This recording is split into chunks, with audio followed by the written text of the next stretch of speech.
Boa noite. Estamos iniciando o nosso segundo dia do webinar que nós estamos organizando com o título O futuro do setor de saúde no Brasil, sob a perspectiva da indústria. No dia de hoje, teremos dois, eu nem sei como falaria, né?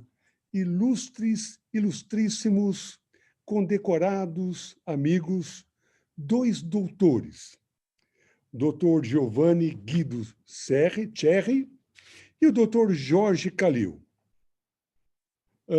Até eu estava brincando um pouquinho com o Giovanni antes, Dr. Calil, que eu estava dizendo que se eu tiver que ler o currículo de vocês dois, acabou o painel.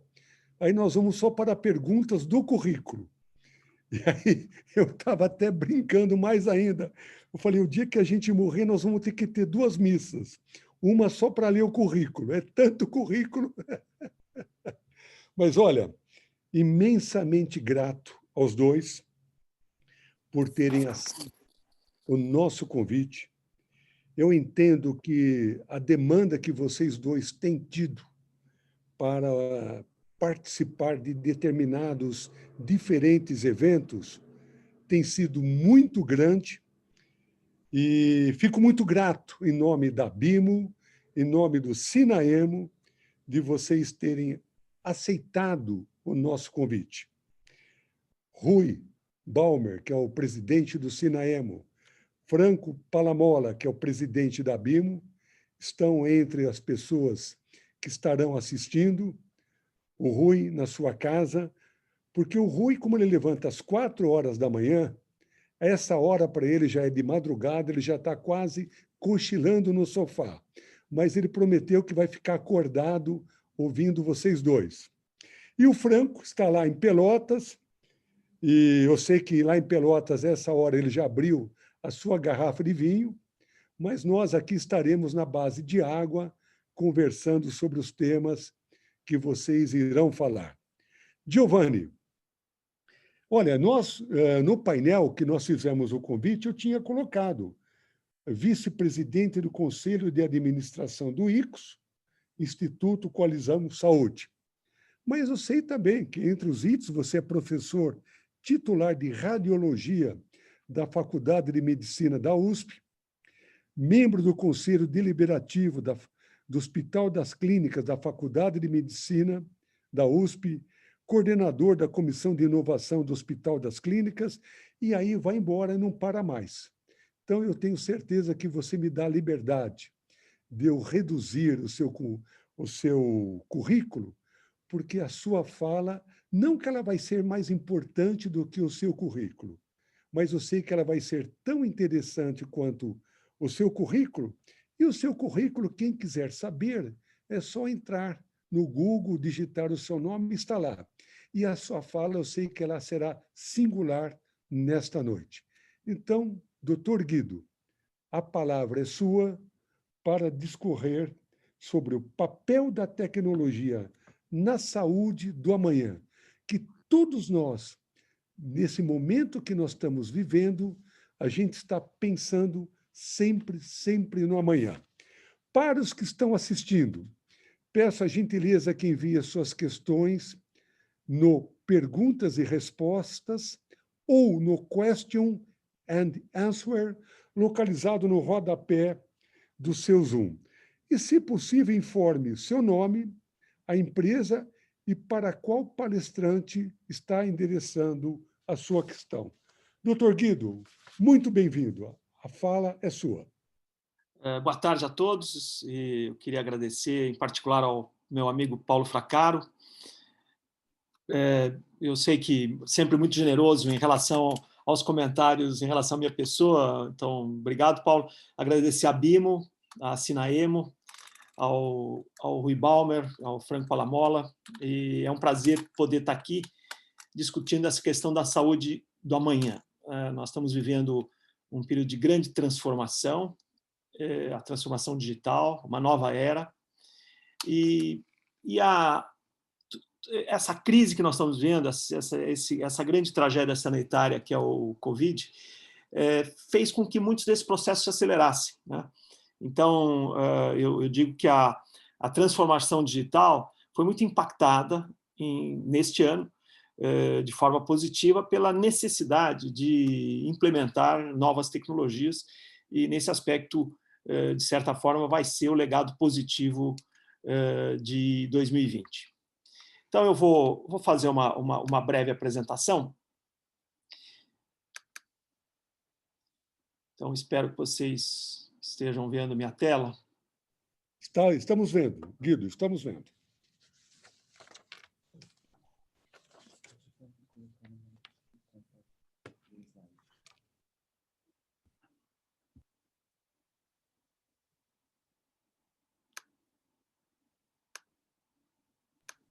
Opa!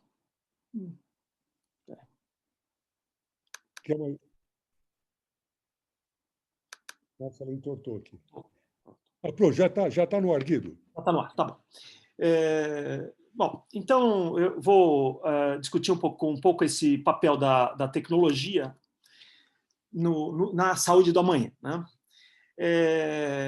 Como nós vamos conseguir conviver com essa revolução digital que nós vamos viver aqui no Brasil e no mundo, né?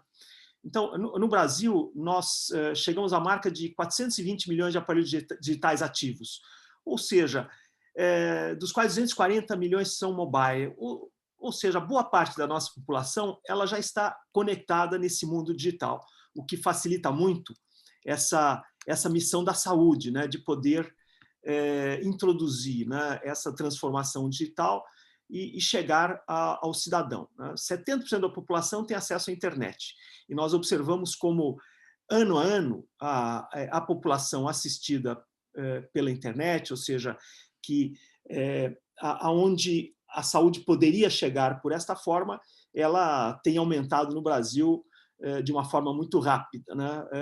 E imaginamos que, com o 5G, esse fenômeno vai se tornar ainda mais eficaz, né? Nós vamos conseguir atingir de forma quase imediata, né, com grande resolução, e o 5G vai completar, né, esse processo de transformação. Nós temos um grande desafio, né, no Brasil e no mundo, mas em particular no Brasil, porque nós somos um país de renda média, dificilmente seremos um país de alta renda. Nós perdemos a janela de crescimento populacional e de etário que favoreceria uma renda maior da nossa população. Então, nós provavelmente vamos conviver com uma renda média, mas com uma população que vai envelhecer, né? E nós sabemos que o custo saúde ele é muito maior para uma população mais velha, né? Então, nós ainda temos uma pirâmide etária favorável. Essa pirâmide, em 20, 25 anos, vai se tornar desfavorável. Nós vamos ter uma pirâmide etária semelhante ao do Japão, né? Em 20, 30 anos, só que com uma renda per capita muito menor, né? Então, esse é um desafio muito grande, e é um desafio dos países de baixa e média renda, né? Considerando que, em 2050, 80% das pessoas idosas estará vivendo nos países de baixa e média renda, né? É por isso que o desafio, né, de poder oferecer uma saúde de qualidade é muito maior num país como o nosso, onde nós temos um sistema único de saúde, uma legislação que é a que mais includente, né, que é a mais universal, que mais oferece para o cidadão, só que com recursos muito menores que os países desenvolvidos. Então, uma equação difícil que acaba não fechando, né? Não conseguimos ter uma saúde de qualidade, né, para toda a nossa população. E isso realmente gera um descontentamento. Saúde é o maior problema da população brasileira quando se faz qualquer enquete, né? E outro desafio grande é que a variação do custo médico hospitalar, né, e esse índice, né, tem crescido, né, mais rápido do que outros índices, os índices de inflação, né, e outros índices que medem o crescimento do custo, né, para o cidadão. Então, além, né, de nós termos um sistema único de saúde muito generoso, uma renda per capita relativamente baixa, uma população em parte não assistida, nós ainda temos o impacto, né, que o custo saúde, o custo médico hospitalar tem crescido acima da inflação, né? E é claro que todos esses problemas, todas essas questões geram muita judicialização, né, que acaba retirando, né, do orçamento da saúde os recursos que já são, de certa forma, insuficientes, né? Bom, só para ter uma ideia, né, de como a sociedade se comportou ao longo de 2020, né, quando nós observamos o interesse pela teleconsulta, a teleconsulta teve um aumento, né, de 15 vezes no período da pandemia, né? Ou seja, praticamente boa parte da população passou a se interessar pela teleconsulta, né?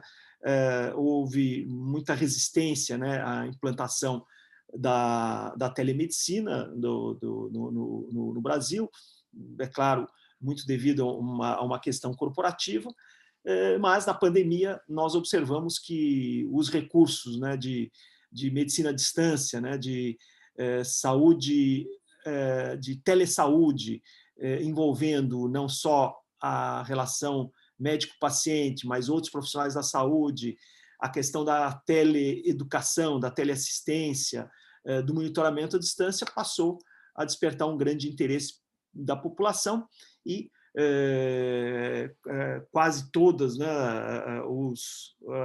os players da saúde passaram a se preocupar de como poderiam oferecer telesaúde aos cidadãos, aos seus cooperados, ou aos seus assistidos, né? Então, eu diria que 2020 foi o ano da consciência, né, de como é importante, né, recursos como a telemedicina para poder atingir, né, a população como um todo e reduzir as desigualdades. Daí eu me baseio nesse slide, que vem do nosso estudo, do Instituto Coalizão Saúde, junto com a McKinsey, né, de como a saúde deve se comportar nos próximos anos, onde deve estar o foco, né? Em primeiro lugar, cidades saudáveis, né? A cidade hoje as grandes cidades são ambientes muito agressivos, muito desfavoráveis, né? Então nós temos que trabalhar para que a cidade reduza o estresse do cidadão, né? O problema da poluição, né, que traz muitas doenças crônicas, o trânsito, os ambientes de trabalho, a falta de áreas verdes, né? Então, nós temos que melhorar, né, o ambiente das cidades, né? Nós temos que focar mais em decisões baseadas em criação de valor para a sociedade, né? Nós temos que focar na sociedade, achar soluções para melhorar o acesso à saúde para a sociedade. Uma questão fundamental é a questão de transparência de dados e ética, né? Nós observamos que mais transparência de dados melhora a qualidade de saúde ofertada, né? Mais mostramos, né, o desempenho de instituições de saúde, hospitais, governos, mais existe empenho para melhorar o que é oferecido. Então, esse é um fator fundamental para melhorar, né, impulsionar a saúde nos próximos anos. A questão da governança intersetorial, gestão profissional, né, a melhoria da gestão faz parte, né, de uma melhor utilização dos recursos. E é importante a governança intersetorial, né, onde os vários níveis, né, de governança tenham uma convivência harmônica e articulada para melhorar a saúde oferecida. um aspecto onde nós estamos muito focados, a questão da tecnologia e inovação centrada no cidadão, tecnologia e inovação que possam reduzir o custo de saúde. Até hoje a tecnologia impactou muito em aumento de custo, mas a transformação digital, né, a saúde digital, pode levar justamente a essa redução de custo de saúde, o que pode ser uma saída justamente para o nosso país. Cuidado integrado e mais próximo do cidadão, né? Ou seja, que as várias esferas do cuidado estejam bem articuladas e também transferir uma parte da responsabilidade ao cidadão, né? A promoção da saúde é muito mais importante do que tratar a doença crônica. Então, nós temos que fazer com que o cidadão se conscientize da importância, né, de controlar doenças crônicas, a questão de uma atitude mais saudável, de uma vida evitando, tendo uma alimentação melhor, a questão do exercício, a questão do uso abusivo de álcool, tudo isso faz com que o cidadão também se envolva no seu cuidado, e um cidadão saudável é muito mais produtivo e muito mais feliz também. E aquilo que eu já comentei antes, né, a questão do idoso, né, que vai pesar muito em qualquer solução para a saúde, e lembrar que doenças crônicas são o maior custo de saúde no Brasil e no mundo. Então, as doenças crônicas, em grande parte, podem ser evitadas, e esta, sem dúvida, é uma saída importante para nós, para utilizar, né, justamente essa transformação digital para reduzir ou controlar melhor as doenças crônicas. Quando nós observamos os serviços de saúde e as indústrias, né, nós observamos que essas novas tecnologias digitais têm sido absorvidas de uma forma relativamente lenta, né? Nós observamos que praticamente o setor saúde né, está saindo, né, de um impacto digital muito reduzido, né? Estamos numa faixa onde a experiência do cliente é utilizada para dispositivos digitais, mas ela está se tornando indispensável, mas falta bastante, né, para que nós consigamos atingir na saúde uma integração digital perfeita, né? Então, nós temos um caminho para percorrer, tanto na MedTech quanto com os healthcare providers e a Pharma, esse caminho de um ambiente digital mais eficaz e mais presente na vida do cidadão. Quando nós observamos esse quadro da revolução transformadora da nossa era, eu diria que mais do que uma revolução industrial, nós estamos vivendo uma revolução de costumes, né? Então, do que se trata essa quarta revolução da saúde, né? Nós tínhamos no passado, né, uma tecnologia de baixo custo, né, baixo acesso. Atualmente, nós temos uma saúde de alto custo, a tecnologia também, alta tecnologia, mas baixo acesso, né? E no futuro nós queremos um custo adequado, a utilização de tecnologia e um acesso para toda a população, né? Então, esse é o desafio, né? Poder fazer com que a tecnologia atinja toda a sociedade, né? Isso vai justamente reduzir as desigualdades. Nós saímos de um sistema reativo, né, que os pacientes procuravam os médicos quando apresentavam sintomas, muitas vezes já com doença crônica avançada. Nós batalhamos nessas últimas décadas para um sistema preventivo, né, de monitoramento das condições clínicas. Caminhamos, né, nos últimos anos para um sistema mais preditivo, principalmente, né, na avaliação de risco, né? Aí começa a entrar a inteligência artificial, buscando muito mais a promoção da saúde do que o tratamento da doença, né? Uma mudança de cultura, né? E nessa mudança de cultura, para promover mais a saúde, nós podemos avançar para a medicina personalizada, né? diagnósticos e tratamentos baseados em genômica, fisiologia e estilo de vida, né? O tratamento personalizado para cada cidadão. Esse é o nosso desejo, né? Esse é o caminho que gostaríamos de percorrer, né? Ainda temos um longo percurso para podermos sonhar com isso no Brasil. As tecnologias, né, que incluem inteligência artificial, biotecnologia, nanotecnologia, internet das coisas, criam esse novo paradigma, né, que é a fusão do mundo digital, biológico e físico dentro desse mundo e nesse novo mindset, que será um mindset transformador, aonde a saúde digital tem justamente um papel central nessa grande mudança de costumes e hábitos, né?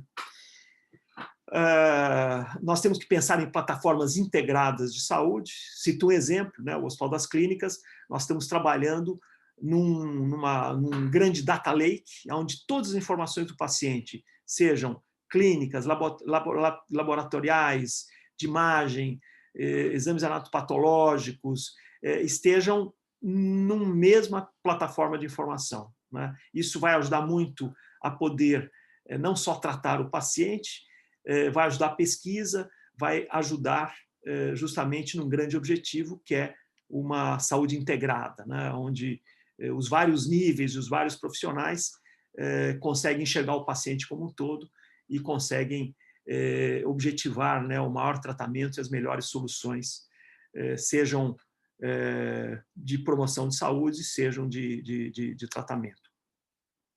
E quando nós olhamos um pouco esse quadro, né, nós observamos que quais são os nossos objetivos, né, esses 4 objetivos principais, né, da saúde do amanhã, né? Primeiro, que o paciente tenha uma boa experiência, né?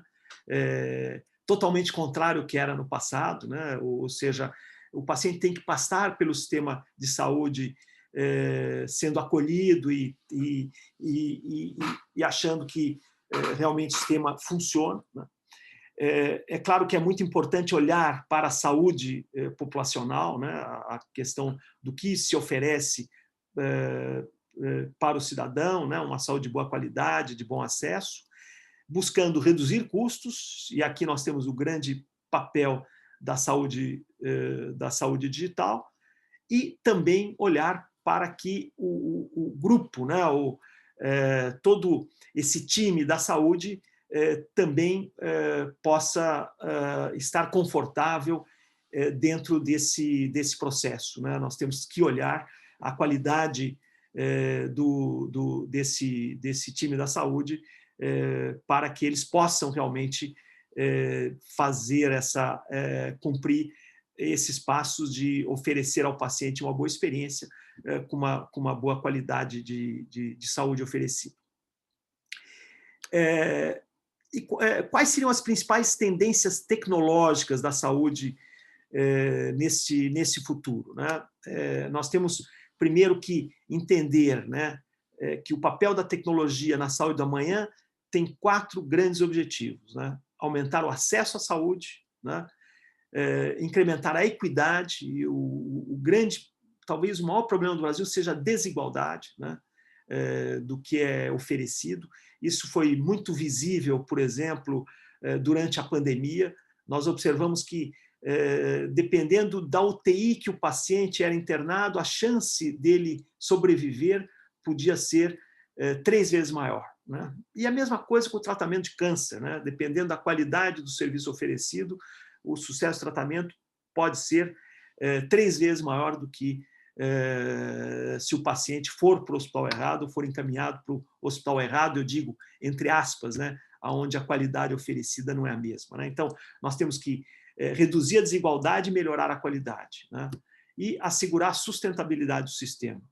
Portanto, penso que existe uma importância muito grande, né, na utilização da tecnologia para reduzir o custo. Então, quando nós observamos, eu diria, as 4 mais importantes tendências de saúde, a primeira, eu diria que é inteligência artificial. A inteligência artificial está tendo e vai ter um enorme impacto em todas as áreas da medicina, né? Cito aqui alguns exemplos, né? O suporte à decisão clínica, automação de processos, a robótica. Cito também, na minha área, na radiologia, no diagnóstico por imagem, onde a inteligência artificial vai não só melhorar a precisão do diagnóstico, né? Como vai ajudar o radiologista a ser mais preciso, né? Aumentando a segurança do paciente, como vai melhorar muito a produtividade. Então, inteligência artificial terá um enorme impacto transformador nessa nova era de transformação digital. A segunda grande contribuição da tecnologia, a telesaúde. Nós vimos o impacto da telesaúde ao longo desse ano de pandemia, né? A teleconsulta, que pode ser muito eficaz, né? O monitoramento à distância do paciente, né? Utilizar tecnologia não só para realizar a teleconsulta, mas poder monitorar principalmente o paciente crônico. A criação de ambientes virtuais, e um outro aspecto muito importante, a teleeducação, né? O Hospital das Clínicas, ao longo da pandemia, implantou um sistema de tele-UTI, onde profissionais do Hospital das Clínicas, com muita experiência, monitoravam 30 UTIs do Estado, fazendo com que houvesse justamente essa redução da desigualdade, né? Ajudavam profissionais menos experientes em outros UTIs a obterem o mesmo sucesso no tratamento, né? Então, a telesaúde, né, que nós já observamos o impacto. A questão do Big Data, né, como exemplos, gêmeos digitais, a genômica, novas modalidades de pesquisa e desenvolvimento, Big Data, a possibilidade do acesso à informação, né, grandes plataformas de informação que possam ser compartilhadas, que possamos obter um acesso rápido. E talvez a quarta, né, grande tendência tecnológica em saúde é a bioimpressão em 3D, né? Como exemplos, tecido humano, fármacos e mesmo materiais, né, que possam, hoje de alto custo, que possam ter uma impressão 3D e possa se reduzir muito o custo de materiais utilizados em saúde. Então, eu diria que quando olhamos, né, nesse futuro da saúde, né, o que será o futuro da saúde, o que nós enxergamos é um pouco essa questão que nós chamamos de saúde 5.0, né, que é interoperabilidade de dados em plataformas abertas e seguras, aonde o grande catalisador da mudança é justamente o cidadão, né? Então, importante que esse cidadão esteja entre, né, o bem-estar, né, ou seja, o cidadão saudável, e receber os cuidados quando for necessário, né? Mas é importante que o que se busca é o bem-estar do cidadão, é um cidadão saudável, né? Um cidadão não doente, né? Evitar a doença crônica. Isso tem um enorme impacto, o maior impacto na redução do custo de saúde no Brasil. E também, né, é importante que se busquem, né, habilitadores para que essas tarefas possam ser cumpridas, né, como, por exemplo, a infraestrutura, né, a questão financeira, né? Existem tarefas, né, para que os atores do ecossistema possam realizar, né, criar essa infraestrutura para o cidadão, né, como o suporte, o acesso, o tratamento, o monitoramento, né, onde a tecnologia também é muito importante, e que nesse ambiente futuro da saúde nós estejamos muito centrados no bem-estar, né, e numa saúde de qualidade, entregar uma saúde de qualidade, né, onde as informações e todos os dados do cidadão estejam disponíveis e de fácil acesso, né? Eu queria mostrar aqui um vídeo que depois eu vou fazer um comentário a respeito desse vídeo. Foi um vídeo feito pela Microsoft.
Então, o que é interessante é que esse vídeo ele tem 10 anos, ou seja, esse vídeo ele foi feito pela Microsoft projetando a medida do futuro, a medicina do futuro, a saúde do futuro.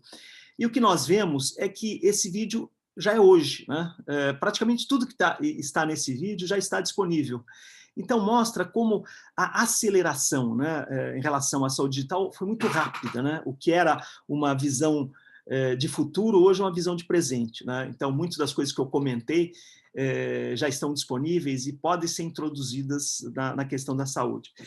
E eu queria comentar um pouco sobre o InovaHC, né? Que o InovaHC, nós vemos o InovaHC como um ecossistema de saúde aberta, onde nós transformamos hospitais clínicas num grande laboratório de medidas transformadoras que possam justamente poder ajudar, né, os nossos inovadores e as empresas a criar um ambiente favorável para achar soluções que possam melhorar a vida do cidadão, melhorar o acesso e, principalmente, reduzir o custo de saúde. Aqui eu vou apresentar um pouco do InovaHC, um resumo do que nós fazemos.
Então, eu queria acabar essa mensagem dizendo que o InovaHC ele quer justamente ser um dos facilitadores, né, dessa transformação digital, né? Trazer a indústria, os empreendedores, para que possam utilizar justamente o ambiente das todas as clínicas para achar soluções dentro dessa área de saúde digital e que possam contribuir, né, para podermos oferecer uma saúde melhor para o nosso cidadão. Só como dois exemplos, né, duas conquistas importantes do InovaHC. Dentro do InovaHC, nós desenvolvemos todo o sistema de rastreabilidade de medicamentos para a Anvisa, que está sendo colocado em prática, e durante a pandemia, um exemplo, nós desenvolvemos a plataforma de inteligência artificial, a RadVid-19, uma plataforma que foi muito premiada e teve um reconhecimento internacional para facilitar, né, para conectar o Brasil inteiro, médicos do Brasil inteiro, para que pudessem mandar as imagens tomográficas de Covid, e em poucos minutos a nossa plataforma respondia, dava a resposta dizendo se o paciente tinha um quadro pulmonar de Covid e qual a extensão da doença, né? Nós conectamos mais de 60 hospitais e isso ajudou, né, de certa forma, a poder fazer com que os pacientes pudessem ser tratados de forma mais rápida do Covid, sabendo que a questão do tratamento pulmonar é fundamental para um prognóstico melhor. Então, eu queria agradecer a oportunidade de falar desse assunto tão interessante. Obrigado a todos, obrigado, Fracaro. Guido, muito obrigado de coração pela sua fala. E eu pediria agora que você aguardasse a apresentação do Dr. Jorge Calil, sem antes fazer uma observação. Quando você passou esse filme da Microsoft, esses dias eu recebi ela há 10 anos atrás, Acertando o Futuro. E eu recebi esses dias uma foto de uma pessoa viajando num avião, um casal viajando no avião, e uma foto bem antiga, e o pessoal recebendo aquela opção de comidas para o jantar. Então a esposa fala para o marido: querido, você já imaginou daqui a uns 20 anos o que nós vamos estar comendo no avião, né? Aí a pessoa mostra um copo d'água e um pacotinho de Kellogg's. Então, ou seja, não acertaram tanto quanto a Microsoft. Guido, muito obrigado. E Obrigado, eu Paulo. chamaria agora o Dr. Jorge Calil. Dr. Jorge Calil, nós colocamos, dentro do convite que nós fizemos, né, o título: As vacinas para o Covid-19 nos levará ao velho normal. Aliás, com esse título, eu tentei ter mais personalidade na minha casa, mostrando que o velho também é normal, né? Mas a minha mulher não aceitou muito esses argumentos, não. Então, eu sei que é um desafio que todos nós sonhamos com a vacina, achando que nós poderemos ter a vida voltada ao normal.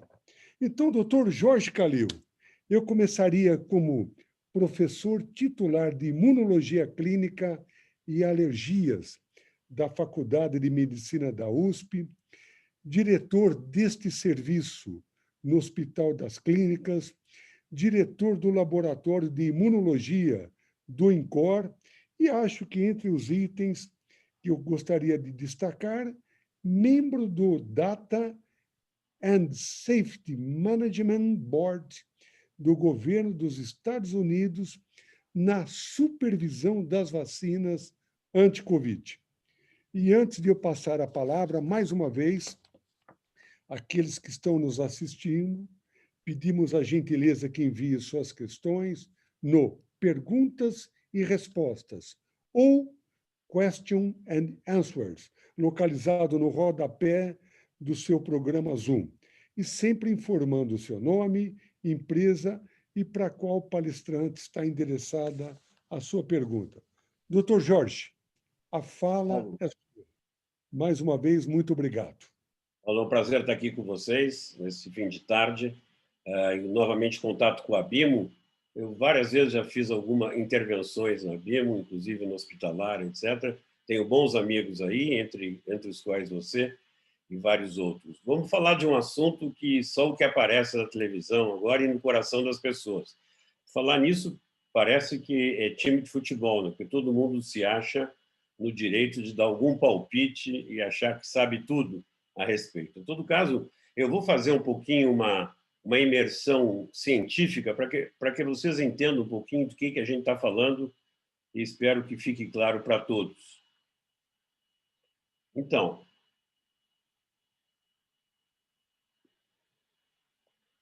vou falar um pouquinho da situação atual das vacinas e o Brasil, como é que se coloca nisso aí.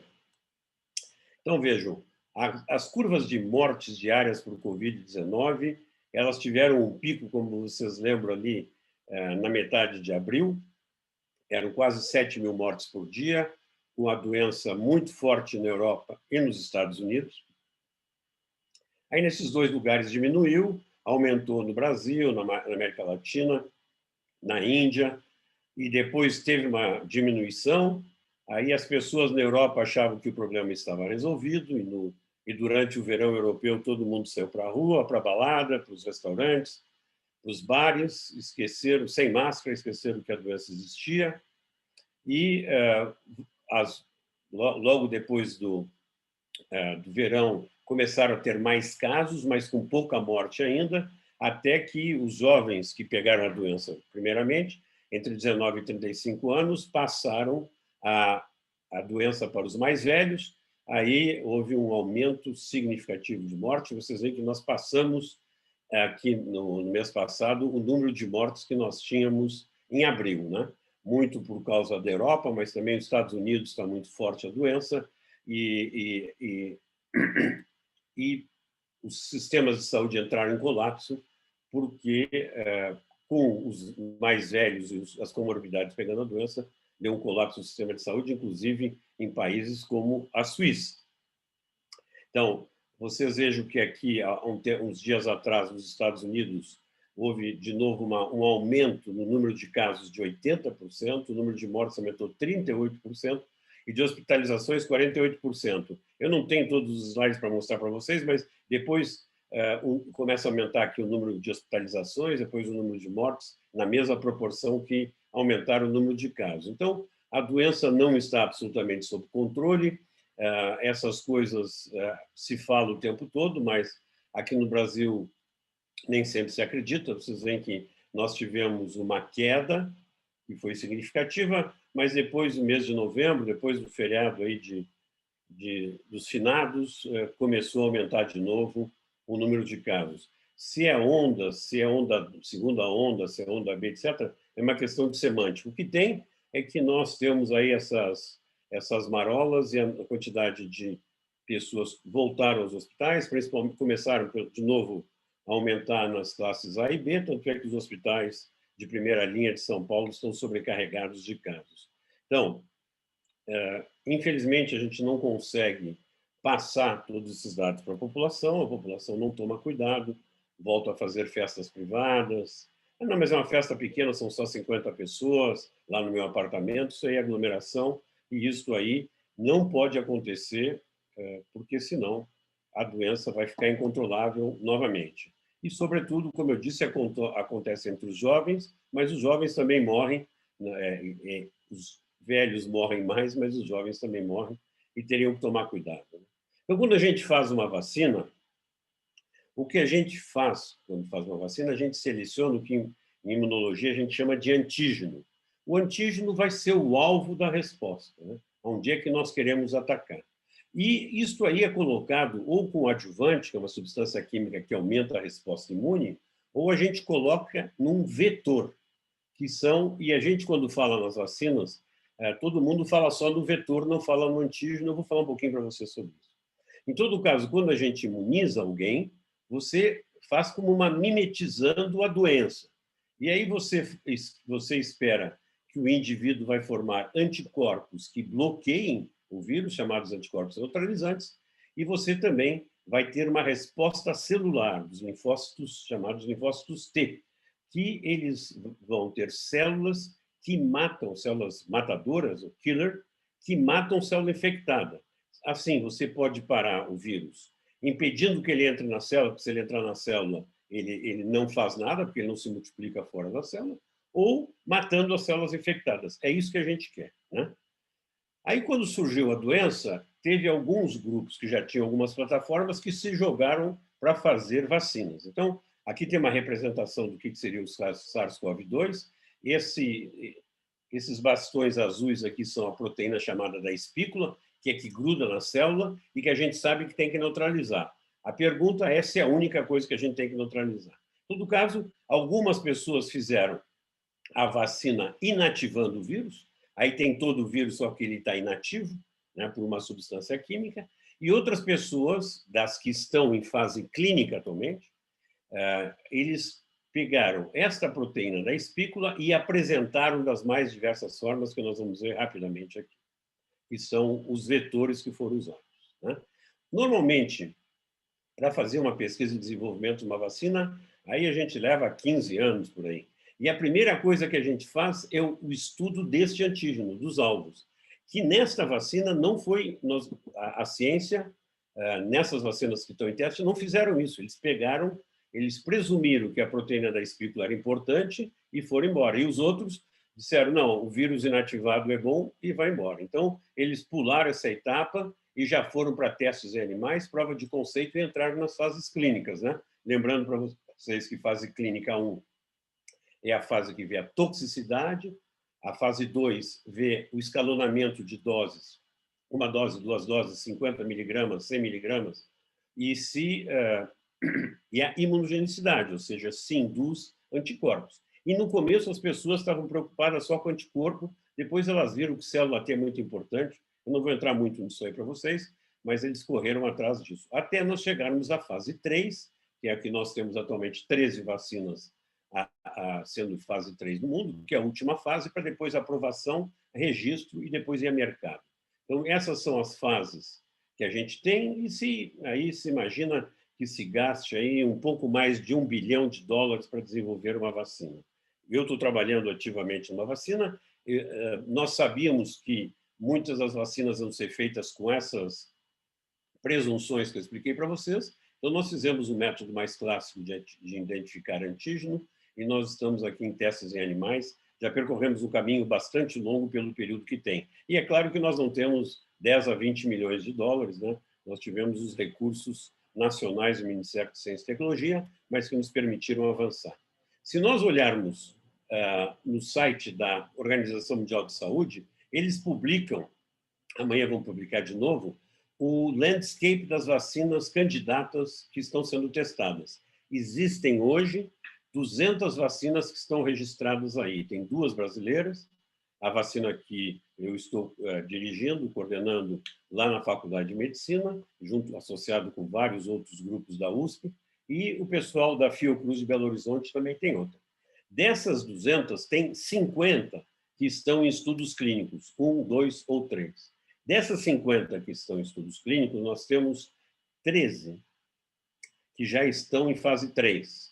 E as que estão em fase 3 eu vou mostrar para vocês agora. Então, aqui continua, aqui estão todas as que estão em fase 3. Então, as vacinas de vírus inativado, ou seja, que o vírus foi produzido em grande quantidade e inativa com produto químico, aí isso aqui é reconhecido pelo sistema imunológico que vai fazer as suas respostas, tem só vacinas mais orientais, digamos assim. São 3 vacinas chinesas que estão nisso, e uma vacina sendo desenvolvida pela empresa Bharat, que é uma empresa da Índia, que é uma tradicional produtora e desenvolvedora de vacinas. Então, aqui está a Sinovac, que é a que foi encomendada pelo governo de São Paulo, né? Então, como eu digo, uma vacina de tecnologia antiga. Eu não sei o que o governo de São Paulo quis para buscar essa vacina, em todo caso, é o que temos. Depois, nós temos vacinas que utilizam como vetor um vírus que não se multiplica no organismo. Então, ele é chamado não replicativo. E nessas vacinas, você utiliza o vírus e você coloca no vírus a informação genética da proteína da spike, que vai estar aqui em verdinho, está aqui representada, né? E essa aqui é a vacina. Existem várias vacinas que utilizam essa tecnologia. Nenhuma dessas vacinas tem essa tecnologia aprovada para uso em humano, vai ser a primeira. Então, nós temos a famosa vacina de Oxford, da AstraZeneca, que utiliza um vírus, adenovírus de chimpanzé, são todas adenovírus, então adenovírus de chimpanzé. Aí nós temos a CanSino, que utiliza um adenovírus humano, chamado adenovírus 5, a Janssen, que usa o adenovírus humano 26, e a vacina russa, que utiliza o adenovírus 26 para a primeira imunização e o adenovírus 5 para a segunda imunização. Em inglês a gente chama Prime e Boost, primeira imunização e reforço.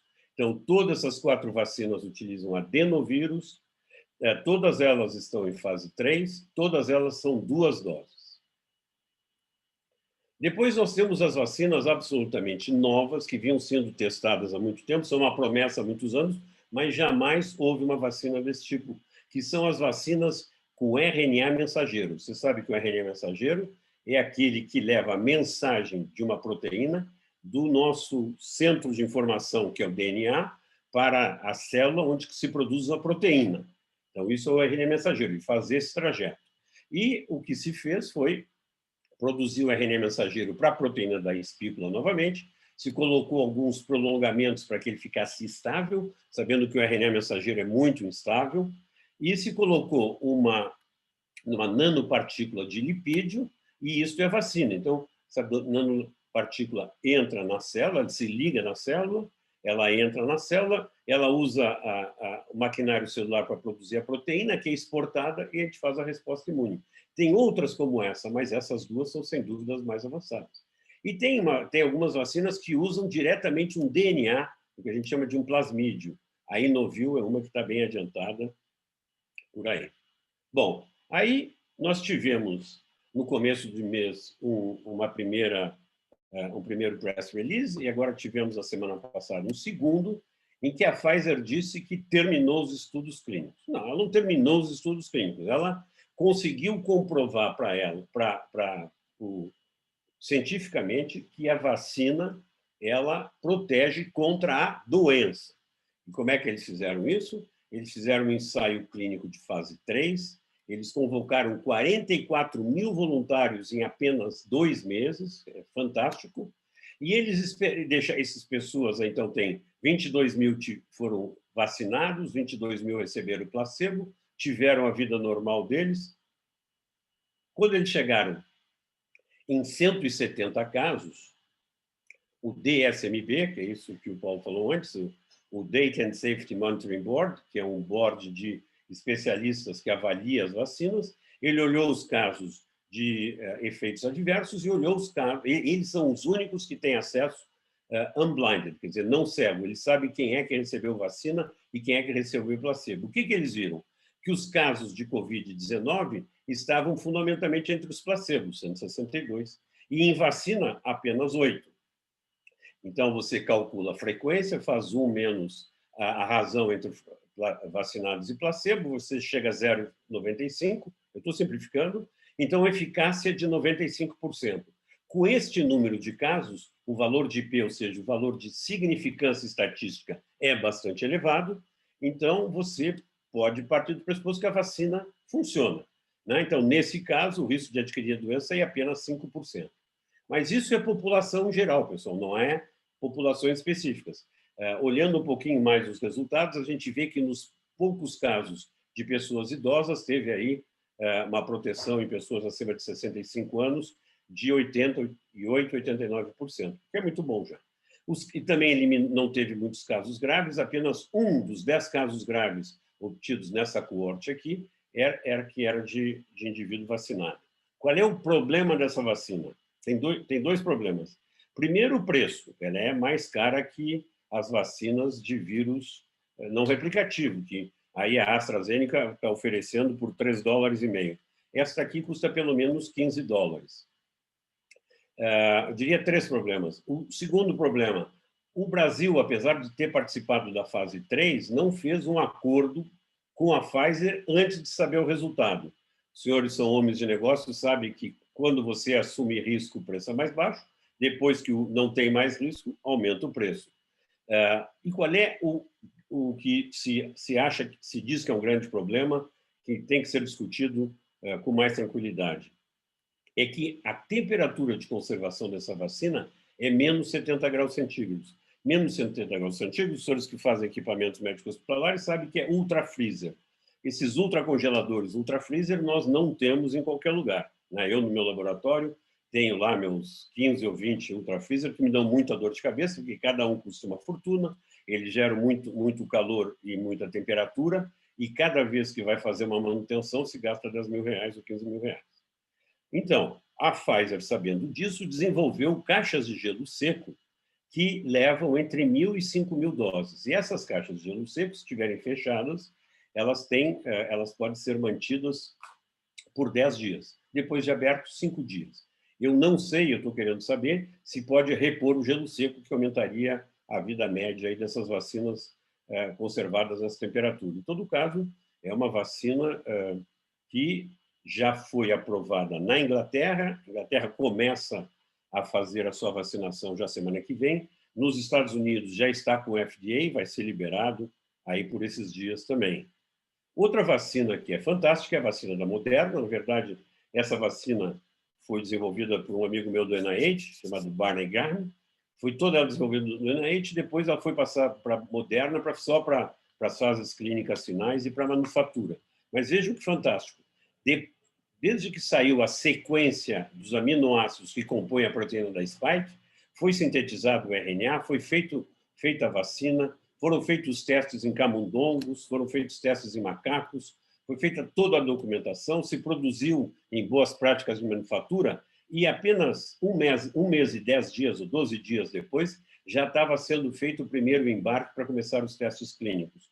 Então, começaram a testar a fase 1, um mês depois começaram a fase 2. Não é assim que se faz normalmente. Normalmente a gente faz uma fase 1, pelo menos um ano, depois uma fase 2, pelo menos um ano, depois uma fase 3, também pelo menos um ano. Mas nós não temos esses 3 anos, a ansiedade é grande, então nós estamos num sistema acelerado.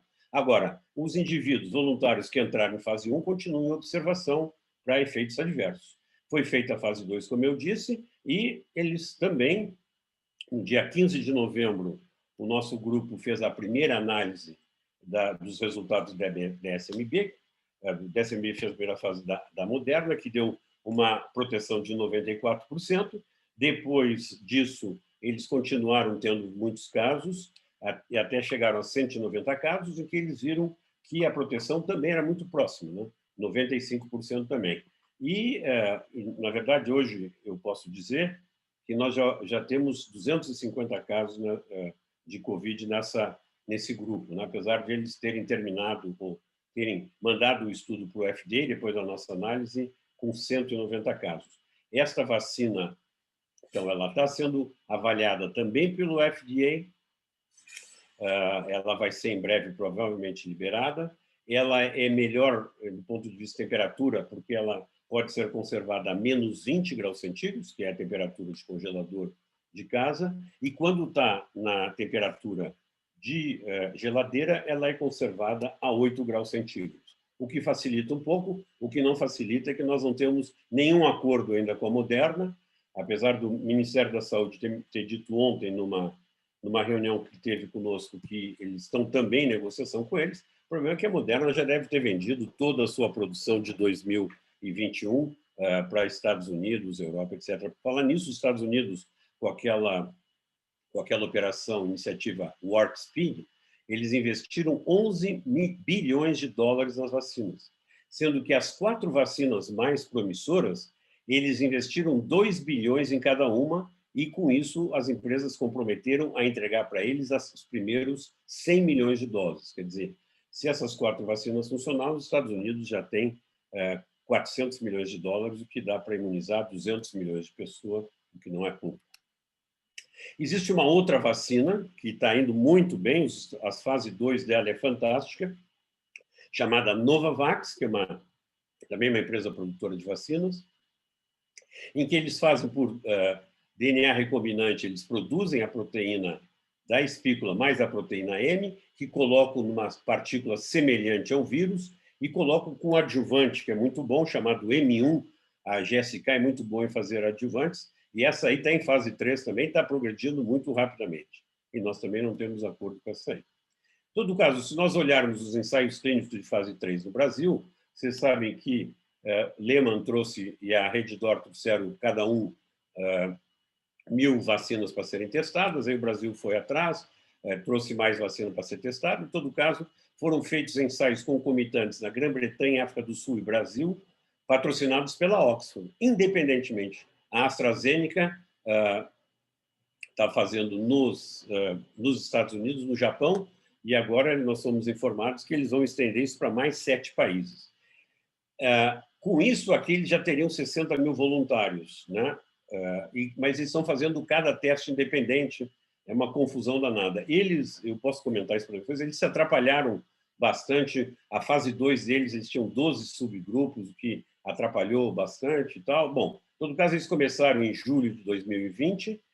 O estudo é pelo menos 1 ano, ele deve terminar após 1 ano após a inclusão do último voluntário, né? Que eu não sei quando é que será. Mas é claro que tudo pode ser aprovado antes, da mesma forma que a Pfizer e a Moderna, porque nós estamos falando de uso emergencial.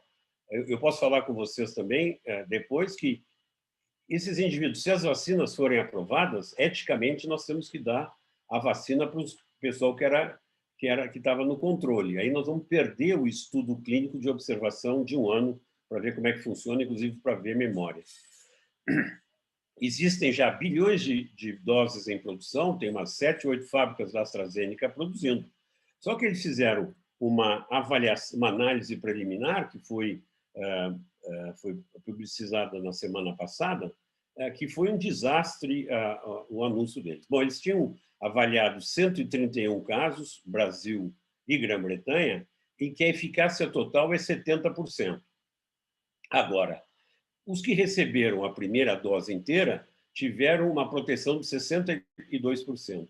A meia dose deu, quando a primeira dose foi meia, só que deram só metade, por um erro experimental, que é lamentável, eles acharam uma coisa interessante, que é 90% de proteção. Só que são pouquíssimos casos para tirar uma conclusão e vem de um erro experimental, então eles não podem usar isso, eles vão ter que refazer esse estudo aqui para conseguir comprovar.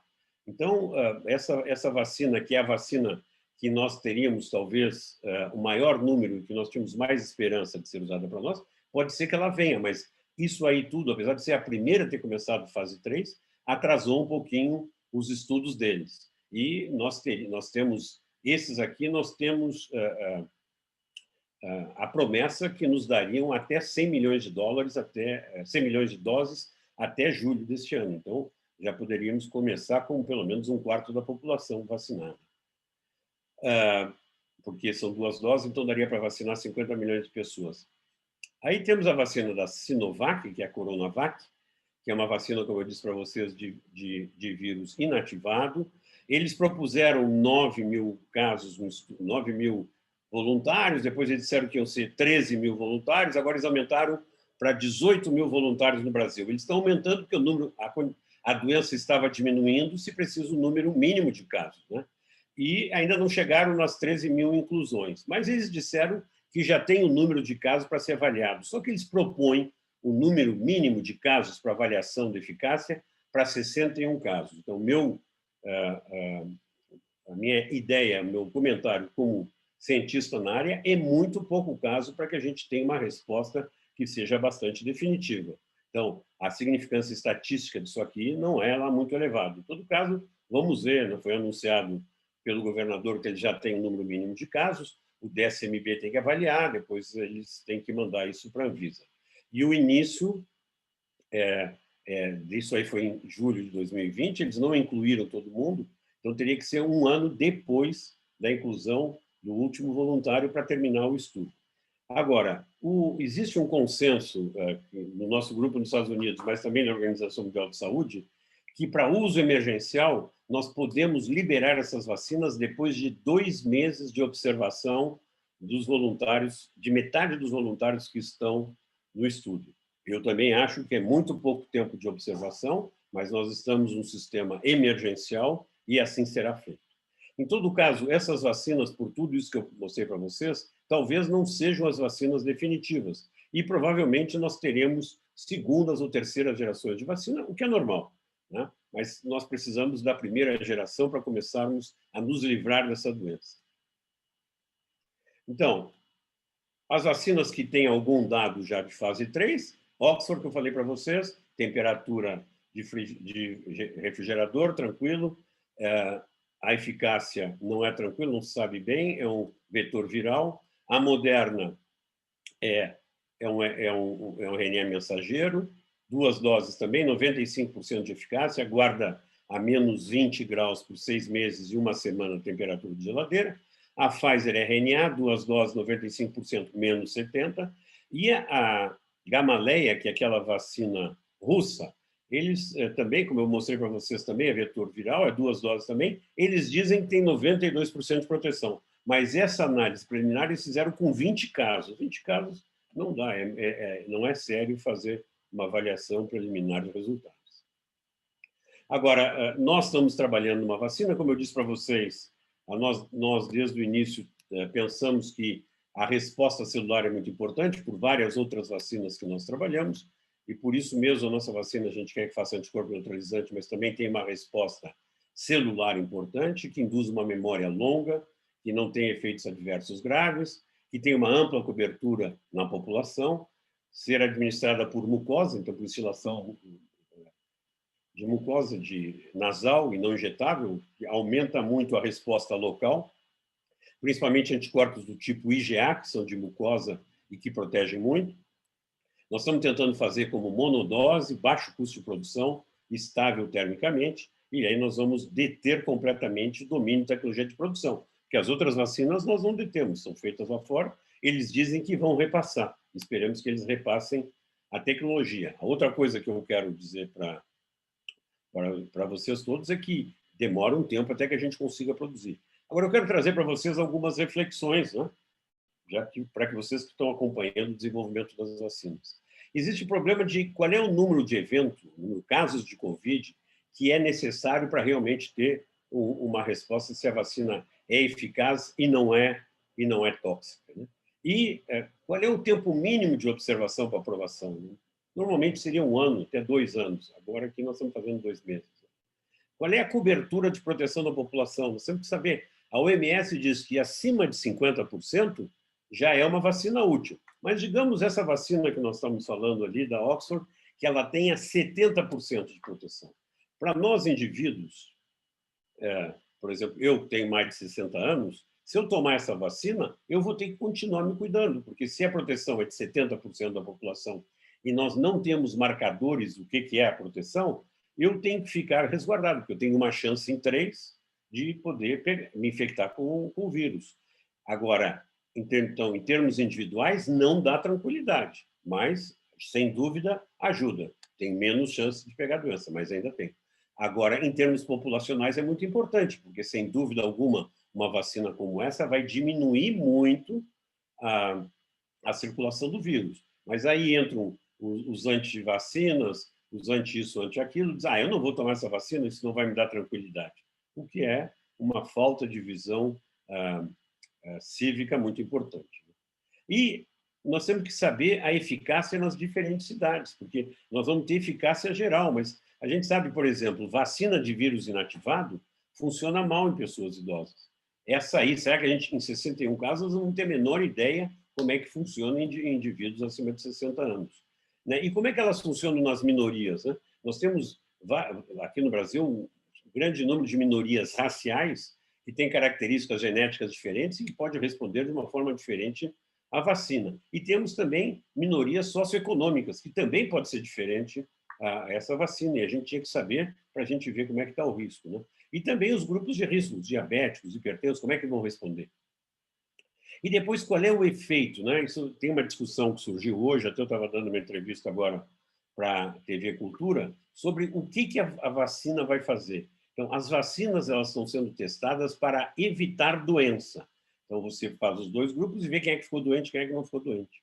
E é importante? Super importante. Mas nós não estamos testando, e também nós estamos testando doença e estamos testando se diminui a gravidade da doença. Eu mostrei para vocês que tem menos indivíduos com doença grave quando ficam doentes entre o grupo de vacinados. Mas o que nós gostaríamos é que a vacina fosse esterilizante. O que significa isso?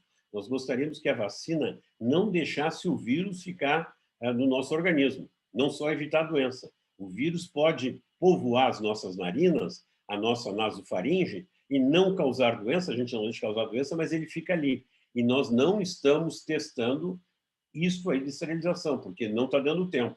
Nós vamos testar provavelmente com o tempo. Então, significa que o indivíduo, mesmo que a gente tenha muita gente vacinada, vão ter que continuar usando máscara.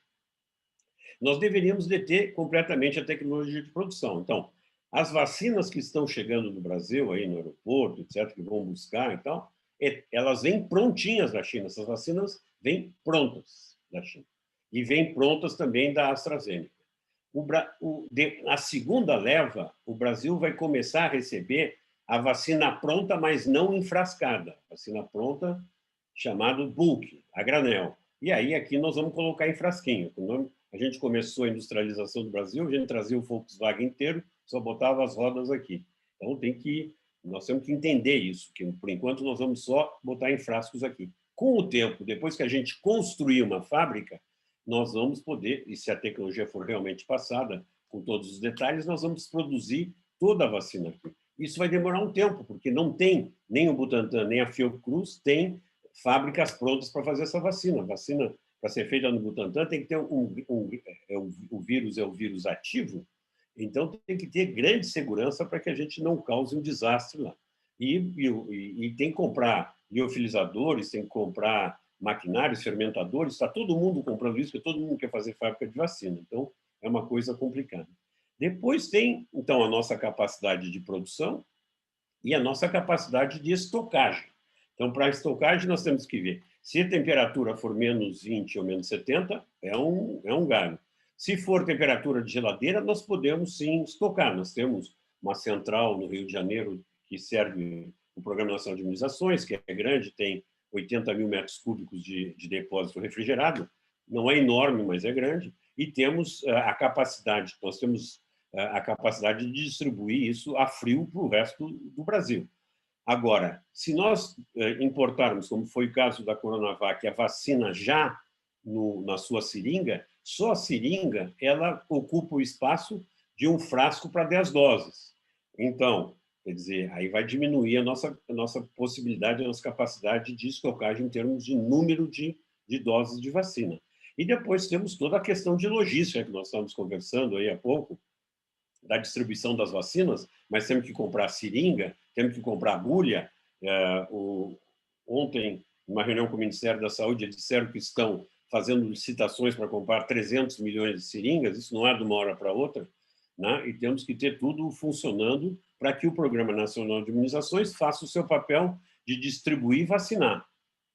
E também acho que é importante a gente salientar que estamos falando de talvez a gente começar a imunizar em abril. Abril é quando começamos a vacinar a influenza.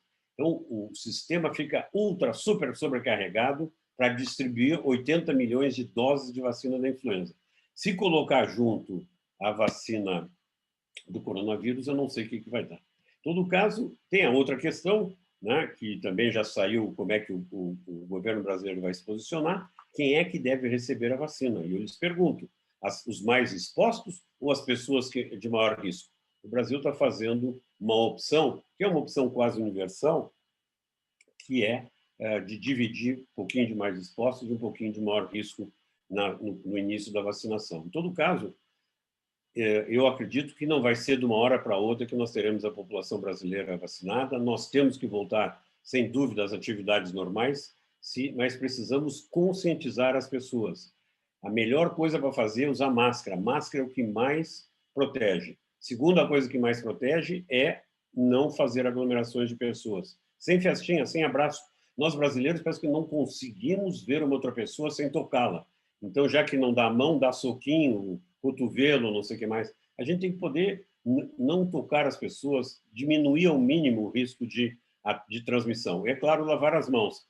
Por que a gente tem que lavar tanto as mãos? Porque a gente está toda hora com a mão no rosto. Mas o mais importante é, sem dúvida alguma, o uso de máscara e o distanciamento, quer dizer, não fazer aglomerações. Como é que nós, brasileiros, vamos, digamos, nos comportar sem fazer aglomerações? Bom, os senhores conhecem o Brasil tanto quanto eu e sabem as dificuldades que nós temos para isso.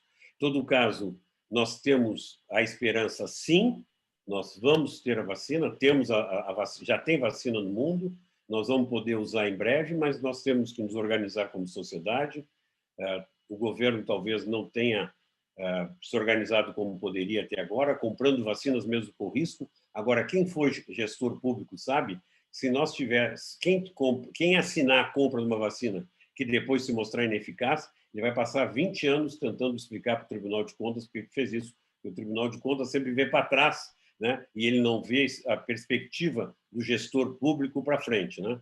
Por isso que, por sinal, cada vez mais os gestores públicos não estão tomando iniciativa nenhuma, que é um desastre para esse país. Em todo caso, eram algumas considerações que eu queria trazer para vocês. Sem dúvida, eu deixei um monte de dúvidas aí para vocês. Estou pronto a responder. Muito obrigado. Paulo. Doutor Jorge Calil, há 3 anos atrás, nós tivemos uma visita lá no Butantã. Acho que você era o presidente. Eu não sei se foi 3 anos, fomos lá ao Consaúde. E você falou com tanto carinho sobre vacinas que eu, como engenheiro mecânico, o Rui Balmer, como administradores de empresa, saímos entendendo, né?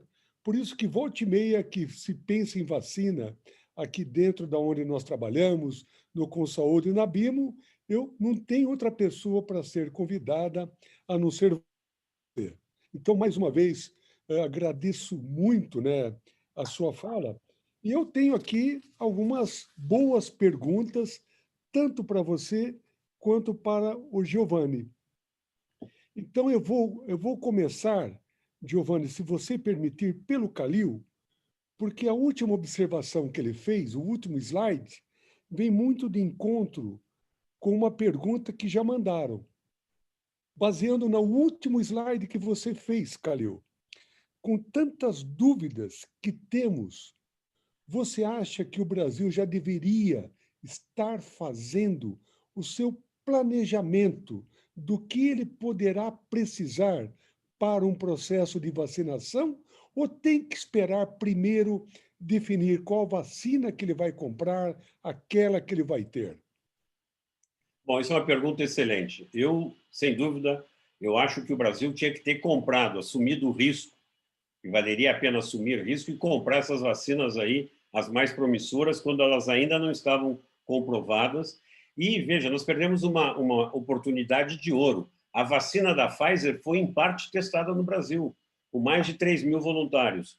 Quando a vacina vai ser testada no Brasil, ela tem que passar pela CONEP, pela Anvisa, ela passa pelo governo brasileiro. O governo tem que dizer, tudo bem, testa aqui, mas você tem que me fornecer X número de vacinas, ou vamos negociar o preço da vacina e a disponibilidade da vacina. O que eu acredito que não tenha sido feito. Ontem, o Ministério da Saúde, através do Programa Nacional de Imunizações, apresentou o seu plano para um comitê que chama Comitê Técnico de Assessoramento para Imunizações, que eles reativaram. Esse comitê estava morto e nós somos aí umas 40, 50 pessoas da área. E nós fizemos vários documentos que pudessem embasá-los para fazer essa proposta. Eles fizeram uma proposta que, no papel, até que é interessante, mas não, eles disseram, estamos comprando 300 milhões de seringas. Vocês sabem que ninguém está vendendo seringa para o governo brasileiro. E assim por diante. Mas eles disseram que reforçaram toda a cadeia de frio, que aumentaram o número de salas de vacinações, treinaram mais pessoas, etc, etc. Eu acho que tem que ter vacina, porque se nós não tivermos vacina, não adianta nada. E qual é a vacina que nós temos? Nós ainda não temos nenhuma. Ok, muito obrigado. Tem mais perguntas? Fique aí, hein? Pode tomar uma dose de vinho enquanto isso. Fique... Doutor Giovanni, pergunta o seguinte: olha, uma pergunta que foi feita. Sempre se falou que a atenção e o carinho do médico pode ajudar a cura do paciente. Com a telemedicina, isto acabará? O que você pensa sobre este tema? A relação médico-paciente é fundamental. É muito importante, né, que essa relação seja mantida, né? Por isso que eu não defendo que toda a relação passe a ser estabelecida através de telesaúde ou teleconsulta, né? Mas muito do segmento do paciente, fazendo com que o paciente crônico não precise ir ao hospital, né? Muitas vezes o paciente tem problema de mobilidade, a família tem que acompanhar, isso gera uma série de problemas de poder seguir o tratamento, problema para a família, questões econômicas. Uma boa parte do segmento pode ser feito através de um sistema de telesaúde e monitorar o paciente, né? Hoje se consegue monitorar quase tudo no paciente à distância, mas a relação do médico-paciente tem que ser mantida e, se possível, claro, acho que é muito importante que muitas vezes existam realmente contatos pessoais, né? Que nós valorizamos muito, né? Os recursos atuais também ajudam que essa relação à distância possa ser mais dinâmica e mais próxima, mas realmente não substitui, né, o contato pessoal, né, a possibilidade de falar diretamente com o médico, né? Então, eu acho que são coisas complementares, mas a telesaúde não substitui a relação médico-paciente direta. Muito obrigado, doutor Guido. Doutor Calil, um amigo nosso, seu também, o Francisco Balestrin, lhe mandou uma pergunta aqui. Na sua opinião, quantas vacinas um país como o nosso precisa ter para que ele possa cobrir a sua população? Uma de cada tipo ou apenas uma, desde que produzida em grande quantidade é o suficiente? Estas vacinas para o Covid-19 também deverão ser reforçadas todos os anos? Bom, Balestrin, meu amigo e meu vizinho. Tendo em vista a pandemia, nós não nos encontramos mais como normalmente o fazemos. Veja, nós não sabemos ainda qual é o tempo de proteção da vacina. Nós não sabemos ainda qual é o tempo de proteção das pessoas que ficaram doentes. Nós sabemos que as pessoas se reinfectar é algo que não é comum. Existem alguns casos relatados. Nós vamos saber daqui a um pouco quanto tempo, o tempo médio de proteção depois que o indivíduo teve a doença. A vacina, a mesma coisa, nós não sabemos, porque não houve tempo de estudar a resposta imunológica de memória, coisa que nós estamos estudando ainda agora, para que a gente pudesse fornecer vacinas que tivessem componentes para, digamos, reativar ou fazer uma memória. O número de vacinas, eu acredito que o Brasil vai usar mais de uma vacina, o que vai dar muito problema e desconforto, porque tem vacinas que protegem a 95%, outras 70%. Quem é que vai receber uma, quem é que vai receber a outra? Nós temos certeza que isso aí vai dar muita ação. Inclusive, o professor Giovanni me convidou para falar no Conselho Nacional de Justiça, que está tentando entender esses detalhes de vacina, porque vai ter muitas ações aí. Nós precisaríamos, se nós contarmos 2 doses de vacina, nós temos 210 milhões, 420 milhões de doses, com a perda aí de 10%, 450 a 500 milhões de doses, o que é um número enorme de doses que a gente pensar na distribuição. Agora, vai ser difícil a gente ter isso, vai demorar anos para que a gente consiga vacinar todo mundo. E, idealmente, nós vacinaríamos com as vacinas de maior eficácia. Eu não acredito que seja possível. E isso vai dar muita confusão também nas imunizações, porque o indivíduo vai lá, ele vai ser vacinado com a vacina A, ele não sabe direito qual é a vacina A, ou vai esquecer. Quando ele voltar, ele tem que receber a dose da mesma vacina, porque não foi testado a mistura de vacinas ainda. Então, para isso, nós vamos ter que ter um sistema de informática e identificação dos indivíduos muito grande. Então, nós temos uma quantidade abissal de problemas de logística que estão sendo enfrentados. Como eu disse, o Ministério da Saúde mostrou que está desenvolvendo vários softwares e maneiras de monitorização, espero que funcione. Mas, meu caro Balestrin, nós temos que comprar muita vacina e, se tivermos que esperar as vacinas serem feitas no Brasil, isso vai demorar muitos anos. Obrigado, doutor Calil. Doutor Guido, o Balestrin falou para você não ficar com ciúme, fez uma pergunta também para você. Na sua opinião, vamos lá um minutinho só, um minutinho, está pegando aqui, qual a sua expectativa de implantação destes novos comportamentos que você demonstrou na sua apresentação em nosso país? E pergunta ainda, julga que o ideal é um estímulo em políticas públicas ou depende de uma ação consciente do cidadão?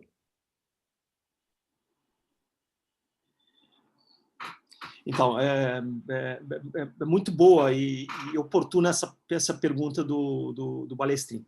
Veja, eu acho que algumas ações, como a questão da telesaúde, elas já estão sendo implantadas, né? Mesmo na área pública. Nós, no HC, estamos fazendo um trabalho, que inclusive é financiado pelo Prosperity Fund do governo da Grã-Bretanha, junto com o Ministério da Saúde, para ações de implantação de telesaúde no Sistema Único de Saúde. Ou seja, algumas ações podem ser mais rápidas, né? E agora, esse projeto de telesaúde é um projeto que contempla também o monitoramento dos pacientes, ou seja, a utilização de tecnologia para ajudar a monitorar os pacientes à distância. Nós também estamos usando a plataforma de inteligência artificial para avaliar nódulos de pulmão. E estamos na área de transplante de medula, utilizando inteligência artificial para acompanhar a jornada do paciente. Então, isso já está entrando dentro do sistema de saúde, né? Público e privado. Né? A pergunta seria, será que todo o nosso universo de paciente vai conseguir atingir isso num prazo curto? Essa pergunta é mais difícil de responder, né? O paciente consciente é um paciente educado, né? Então, deveria existir um grande esforço, né, para poder envolver o paciente nesse processo, né? Nesse processo não só de transformação digital, mas no processo, por exemplo, de promoção de saúde, né? Que se o paciente se preocupasse em não ficar doente, já seria uma grande contribuição para o sistema de saúde. Por isso que a questão da informação, da educação e a utilização dos meios digitais para poder fazer chegar informação e educação na área de saúde do paciente também é muito importante, né? Por isso que eu considero que a educação através dos meios digitais pode ajudar nessa transformação de conscientizar, né, que o cidadão que é melhor do que tratar a doença, é melhor ele não ficar doente. Então, é um processo complexo, mas eu acho que a transformação digital ajuda justamente a levar a informação e trazer o paciente para dentro, né, desse processo transformador, sem que seja uma coisa impositiva pelas autoridades sanitárias. Obrigado, doutor Guido. Doutor Calil, tem uma pergunta aqui, né? É uma pergunta simples, mas é assim, o senhor concorda que a melhor vacina é aquela que chegar em primeiro lugar para nós, da população? Não, eu não acho que a primeira é a campeã. Isso aí não é corrida de Fórmula 1. A melhor vacina nós saberemos, inclusive, com o tempo. Tanto é que você veja que existem 200 tentativas de vacinas no mundo, ninguém vai parar porque chegaram essas aí. Todas essas vacinas têm muita coisa boa, mas tem muito problema. Com o tempo, nós veremos qual é a vacina que eu coloquei até nas características que são esperadas, que ela vai induzir uma resposta, uma memória longa, que vai ser fácil de produzir, fácil de distribuir. E se nós tivermos uma instilação nasal, não tem seringa, é outro tipo de device que talvez seja mais simples. Tem uma série de coisas. Vai haver muita evolução, haverá muitas vacinas, eu acredito, e vamos ver qual é que realmente vai ficar no fim. O que vai ser um pouco difícil vai ser testar tanta vacina em fase 3, porque se houver uma vacinação geral da população, fica difícil de testar uma nova vacina. Muito obrigado. Doutor Guido, voltamos lá. Mais outra pergunta. A tecnologia veio para ajudar a saúde, mas os custos dela, na sua aplicabilidade, no seu uso, são mais altos. Dá a entender, então, que ela ficará, nos seus primeiros momentos, na saúde privada, para depois chegar ao SUS. Isso é verdade? Ou como ela poderia chegar na mesma velocidade para o SUS? Então, eu acho que existem duas visões, né? A visão de presente, né? É que muitas das tecnologias que foram introduzidas acabaram encarecendo a saúde. Por exemplo, a minha área, né? Os tomógrafos, as ressonâncias, equipamentos de alto custo, né? Mais alto, principalmente quando foram introduzidos, depois eles foram barateando, que inicialmente só foram acessíveis, né, esses exames para classes mais altas, né, ou seja, quem tinha recursos para poder bancar essa tecnologia, que posteriormente chegou universalmente ao sistema de saúde. E em alguns lugares, mesmo no país, as tecnologias ainda não estão totalmente acessíveis. Mas essas tecnologias da saúde digital, né, e quando nós vamos pensar no celular, né? O celular, hoje, ele é acessível para toda a população, né? O celular tem uma câmera fotográfica, antes você tinha que comprar uma câmera para poder fazer fotografia. Hoje você tem isso no celular. No celular você tem dezenas ou centenas de aplicativos de custo baixíssimo, custo zero, né? Então, essas tecnologias que eu me refiro na transformação digital da saúde, né? São tecnologias que elas têm um crescimento exponencial e um custo que também cai de forma exponencial. Então, as tecnologias da transformação digital, elas visam melhorar o acesso, né?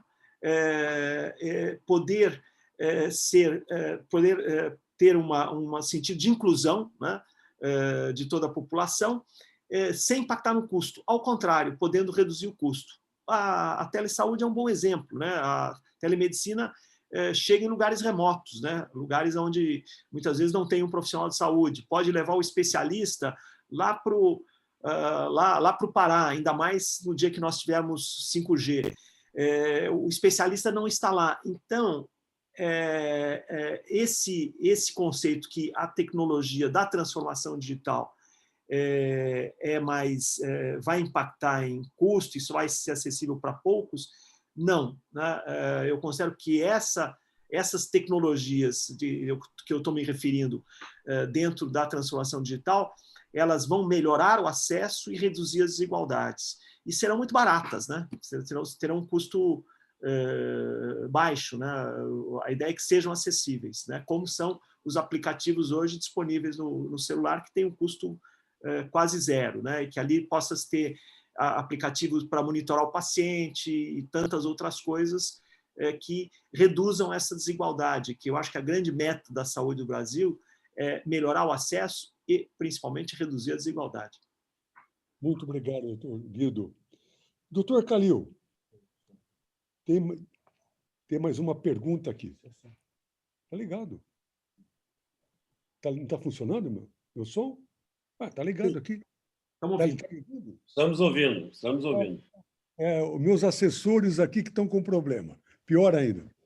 Veja o seguinte, com toda essa dificuldade, né, que o próprio governo terá de coordenar que vacina o indivíduo tomou, o senhor acredita, é lógico que é uma pergunta que é até complicada de fazer, que a pessoa que tomar vacinas erradas poderá ter complicações? Doses de vacinas diferentes poderá ter complicações? Veja, Paulo, no princípio, não. Você poderá tomar uma vacina, depois, no futuro, quando tiver uma vacina definitiva, tomar outra vacina. Em princípio, não tem problema, não. Né? Mas o que tem é que, quando dá uma vacina de um tipo, outra do outro, a gente não sabe o tipo de resposta que pode ter, não foi testado. Pode ser até que funcione melhor do que o indivíduo que tomou as duas vacinas iguais. Mas aí entra no desconhecido, né? E, sem dúvida alguma, vai haver muita dificuldade para acompanhar tudo isso. Agora, veja, normalmente, todos esses sistemas de vacinas no Brasil são todos eles controlados pelo governo federal. Agora, aqui está vendo esse sistema um pouco atrapalhado e quem perde é o cidadão com isso, né? Porque se existe uma guerra política, aí quem perde é o cidadão. Você vê que todas as vacinas que, quando eu era diretor do Butantan, eu implementei, eu trouxe várias vacinas novas, todas elas eram combinadas com o governo federal, para ver se o governo federal achava que era importante ter no governo. Nunca era uma coisa localizada para o estado de São Paulo. E agora, como houve essas questões políticas de quem é que manda o que na saúde, fica complicado. Idealmente, tinha que ter um controle único, né? Mas tem que ser ativo esse controle, tem que exercer as suas funções. Ok. Senhores, nós já estamos dentro do tempo e eu gostaria, né, que quase normal de agradecer essas aulas que nós tivemos. E, na minha idade, eu fico extremamente feliz, porque provavelmente muitas pessoas da minha idade, com mais de 70, devem estar em casa, de pijama, cochilando lá no sofá, esperando sempre o programa que ele sempre está dormindo. E eu estou aqui acordado, assistindo essas duas aulas, que elas vão muito de encontro que um poeta uruguaio sempre falou, né? Que na vida, tudo que a gente pode ganhar, dinheiro, roupa, até as nossas células, um dia da nossa morte, tudo desaparece. Mas as histórias que nós construímos, essas ficarão. Então, eu fico muito feliz de ter uma proximidade a duas pessoas que continuam construindo histórias. E, com certeza, elas ficarão por muitos e muito tempo. Agradeço muito, Dr. Jorge Calil, Dr. Guido Thierry, e deixo ao Dr. Jorge Calil e depois do Dr. Guido a sua despedida. Bom, muito obrigado mais uma vez, Paulo, para poder falar para um grupo tão seleto. Eu gostaria que todo mundo que está me ouvindo aí, vocês ouviram a minha explicação das coisas, vamos combater as falsas notícias que estão aparecendo na internet. Não repassem todas as asneiras que vocês recebam, por favor, porque isso aí é um desserviço para a sociedade. Tem muita gente aproveitando o momento para aparecer e vir com ideias catastróficas sobre tudo que está sendo feito. Por favor, pensem bem antes de repassar muitas dessas falsas notícias. É isso aí que eu queria dizer como última mensagem. Obrigado. Obrigado, doutor Jorge. Doutor Guido. Eu queria agradecer muito a você, Paulo, pelo convite, a Bimo. Para mim foi uma honra poder participar junto com o meu amigo Jorge Calil desse debate aqui hoje. Espero ter trazido informações que sejam úteis e vivemos realmente um momento de grande crise, mas eu acho que depois da crise nós temos que buscar perspectivas de melhora. Às vezes, essa tragédia sanitária pode ter aberto novos caminhos, principalmente para uma aceleração de incorporação tecnológica que pode facilitar a vida da nossa população. Obrigado, Paulo. Boa noite a todos. Muito obrigado mais uma vez. E caros amigos que estão conosco, só lembrando que no webinar amanhã teremos o consultor Roberto Lima, que vai falar como fazer um planejamento estratégico em tempos de crise. E vocês estão vendo por hoje quantas crises teremos que vencer. E depois o Dr. Jorge Almeida Guimarães, presidente da Embrapi, irá falar. Inovar é sempre diferencial.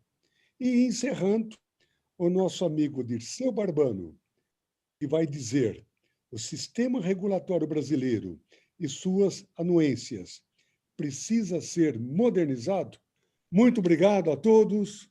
Uma boa noite. Podem tomar os seus vinhos sossegado agora. Obrigado de coração, Guido e Calil. Até mais. Boa noite. Obrigado, boa noite. Boa noite, boa noite.